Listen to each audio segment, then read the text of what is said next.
Hey everybody, this is Erica from the Classy Climb blog. I just had to do a video because after I love Grant Cardone, love him to death. He's always telling people, you don't need to buy no house. You can't be mobile if you have a house. And on some levels, I totally agree with him.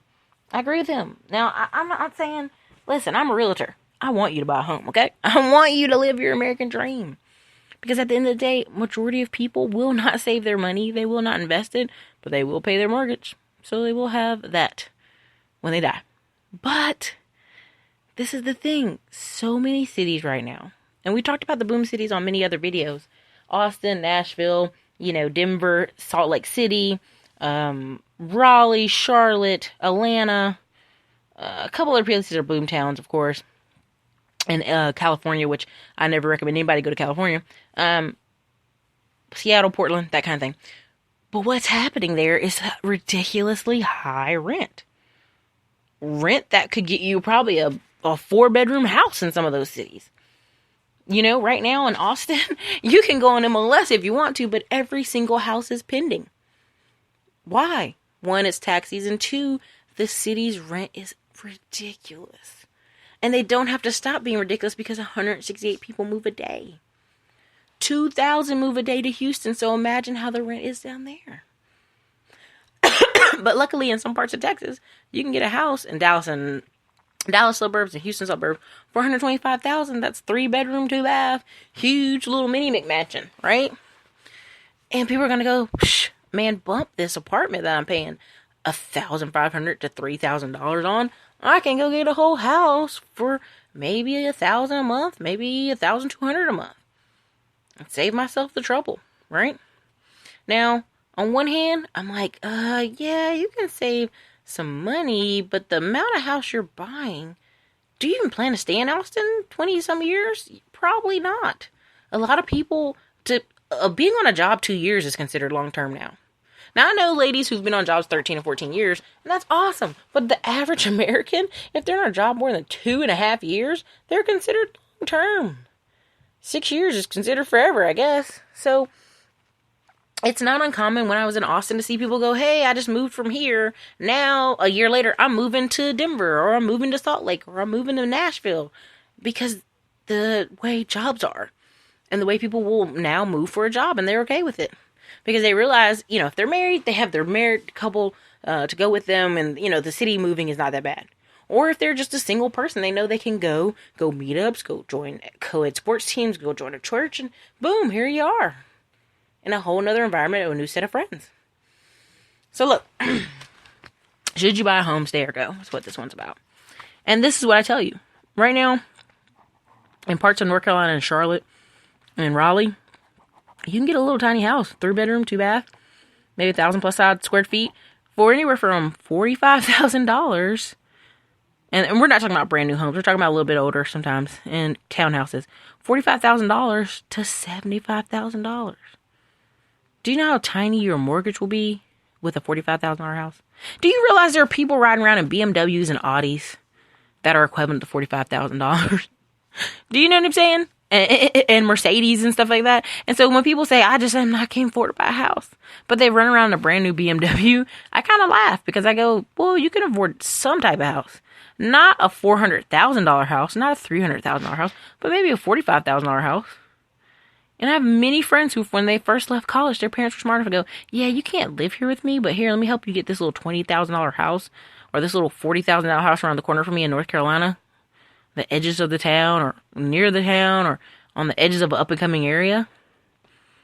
So you know what I'm saying? A $45,000 mortgage might be $230,000, might be $300,000 a month.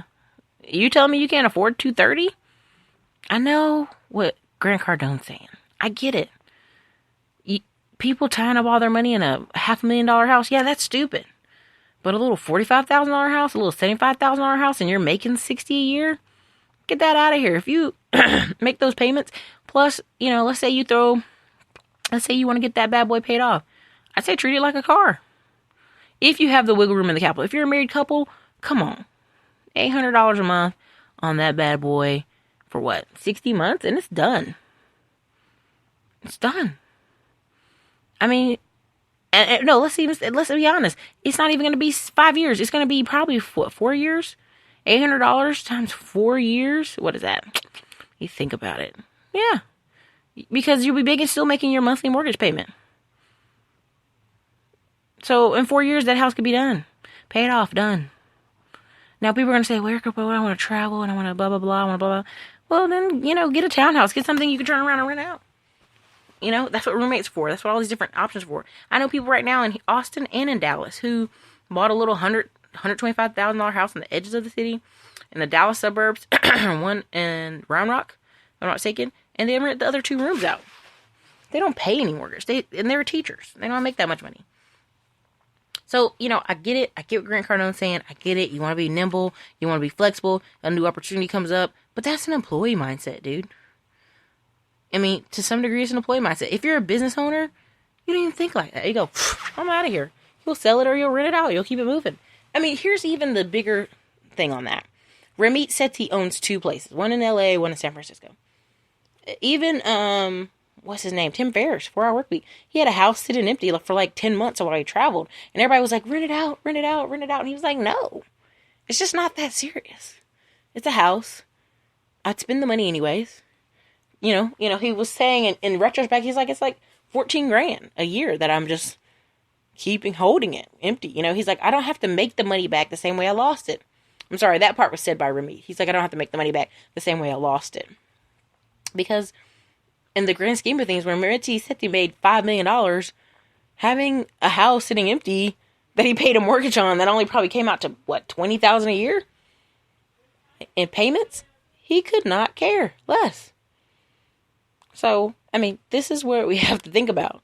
I know, I get what Grant's saying, it's very important, but look, there's a lot of people in society who are in their late 40s, late 50s, and every month that rent's getting higher, $1,000, $1,500, $2,000, they're on a fixed income, they can't do it. They just can't do it. And listen, I'll say it this way, if you're in your late 40s and you're getting ready to retire, and let's be really honest, you haven't saved a lot of money for retirement, but you got this house paid off, chill out. Don't move and pick up a new house. Just chill out there. Make sure that house is wide enough for if you need a wheelchair or any of those good things. I know people who grow gardens, who have bees, who have giant, beautiful gardens, and who have really put a lot of time and care into their house. And I get it. Houses take time and they take money, and you spend stuff fixing it. You do. I get that. But what Grant's talking about, I would understand as someone who's 21, 22, 23, 24. I get that. I get that you don't want to own a house. I get that. But I tell you what, I also get people who are in, I went to college with a couple girls who, honestly, they had very low-income parents who they just could not rely on to help them with their college education or any side money. So they were working not 1 but 2 jobs, little part-time jobs while we were in college, and they took their refund check and bought a duplex together. Okay, well, they both became teachers. The next city they moved to, each girl bought another, one bought a townhouse, one bought a house. Really cheap in North Carolina, $40,000 houses, and like a $50,000 townhouse. Then they moved again. The houses didn't stop them from moving. They just turned around and rent them bad boys out. Now those girls are married, and I trust you, they have, I think 3 properties each? Because they've moved that many times. It just was financially better to own with the teacher's income than to try to rent a $1,500 apartment or to try to be forced with a roommate. They could get a house with a mortgage for $300. And people are like, there's no way you're good. Look, don't believe me. Go on realtor.com. Go over there. Thank you. You're over there. Good. You're listening. Now type in your city and type in 20-mile radius. Or type in a 10-mile radius, depending on where you're at. 5-mile radius, right? And type in $65,000 house. Depending on the city, you're going to see some great stuff. Now, I'm sorry. Of course, everyone wants to live in a top-notch apartment, a top-notch house. But just saying, if that was your income budget, wiggle room, I've seen it. I've seen many people live in what we call the edges of town, or what we call the suburbs, and live a great life and have a great house. So, look, I love Grant. I usually agree with Grant on everything. I want you to be nimble. But if you're a business owner and you're writing off all that stuff and getting deductions, and you're going on vacations and you just don't care, you have enough income that it doesn't bother you, you got this. Because the average American doesn't even have $1,000 in their savings account. 63% of Americans don't have $1,000 saved in their savings account. So imagine if they lived in an apartment. You're gone next month, buddy. If an injury happens with your car or work, you're gone. Now, I hate to say it, but even with a foreclosure, sometimes it takes up to a year. Sometimes it takes 3, 4, 5 months. The person gets back on their feet. I mean, imagine if your mortgage was only $230 or $300. You could care less. You lost your job, but you have your unemployment check, and you can cover your mortgage. That's the biggest part. So, I get what Grant's saying, but this one I kind of agree with, kind of don't agree with. You guys have a great day. This is Erica.